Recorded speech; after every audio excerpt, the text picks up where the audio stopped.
Farmers, blacksmiths, shopkeepers. Not an army, not even close. But the line had been drawn, and those 18 men stood on the east bank of the river with rifles in hand and didn't move.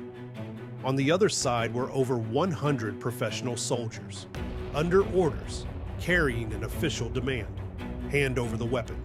All they had to do was reach across the water and seize it, but the old 18 held their ground. A small act of defiance that would kickstart a revolution. And with a 4-word challenge, their message would carry forward in memory and myth. Come and take it.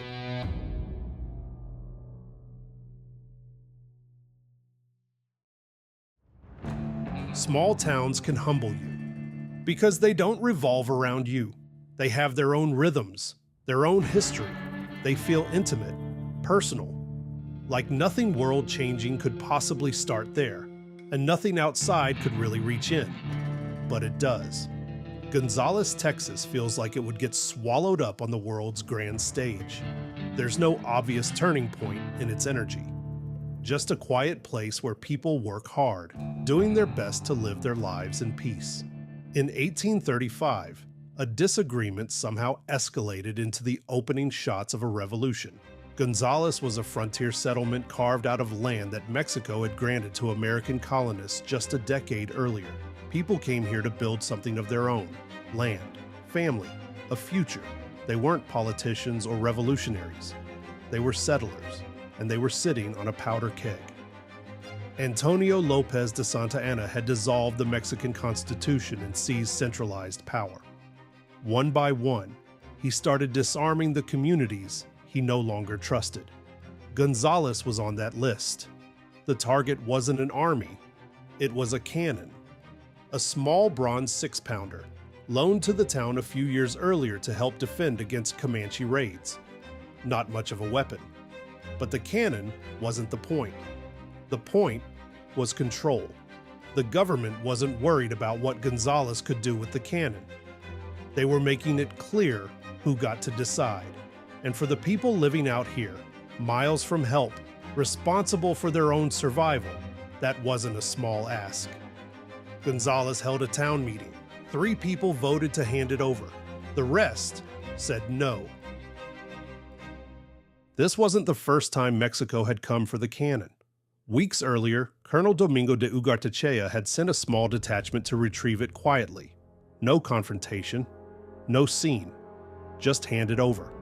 Gonzales said no and imprisoned the soldiers that made the request.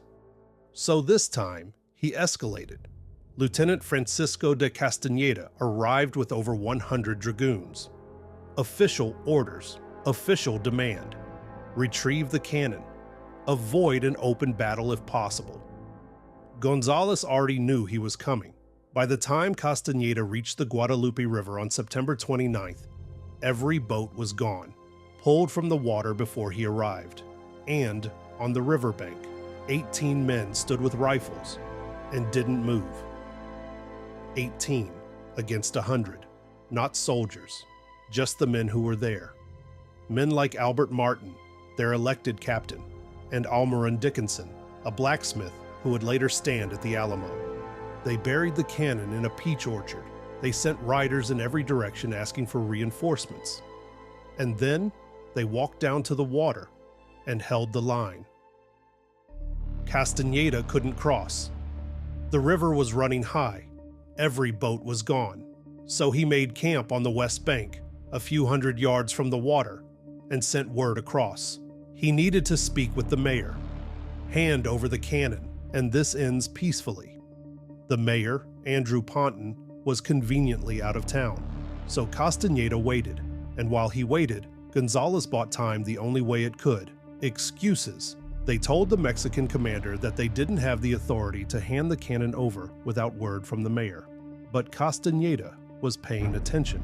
He reported back to his superiors that the Texians were stalling. He was angry, but his orders held. Avoid bloodshed if possible. And that restraint gave Gonzales exactly what it needed: time. By the end of the first day, men started riding in, not enough to match 100 professional soldiers, but no longer 18. They chose a new commanding officer, John Henry Moore. Albert Martin would write it plainly, and his words reprinted in newspapers. Yesterday, we were but 18 strong. Today, 150, and forces continually arriving. And when the demand came again, the answer was simple: we will not give you the cannon. Castaneda's patience was finished. He moved his camp upriver, searching for a safe crossing into Gonzales. The town wasn't outnumbered anymore. What started as a delay had turned into a decision, and now the men of Gonzales were ready to push back.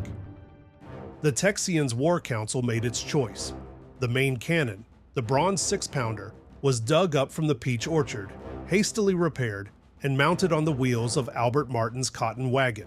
They didn't have proper ammunition, so they loaded it with whatever they could find: scrap iron, chains, broken metal, and then they waited for dark. That night, the Texians crossed the river under a thick fog, moving slowly, quietly, trying to find Castaneda's new camp in the dark. Sometime before dawn on October 2nd, they did. A dog barked and shots rang out. Neither side could see much of anything, just flashes in the dark. Moore pulled his men back into the trees and waited for morning. At first light, the Texians stepped out of the forest and opened fire. Castaneda responded by sending mounted men forward, but the ground in the forest kept them unable to maneuver. From the Texian line, a smaller field cannon fired first. Rough, inaccurate, but enough to push the Mexican line back. And then, a parley. The two commanders met between the lines. Castaneda made it clear he didn't agree with Santa Anna's government, so Moore gave him a chance to stand down or switch sides. Castaneda refused. He was a soldier and would follow his orders.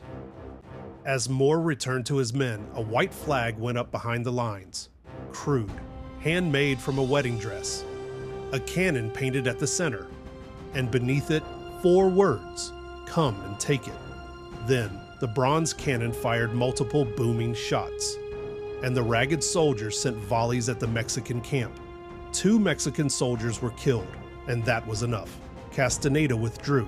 His orders were clear: avoid a fight if possible.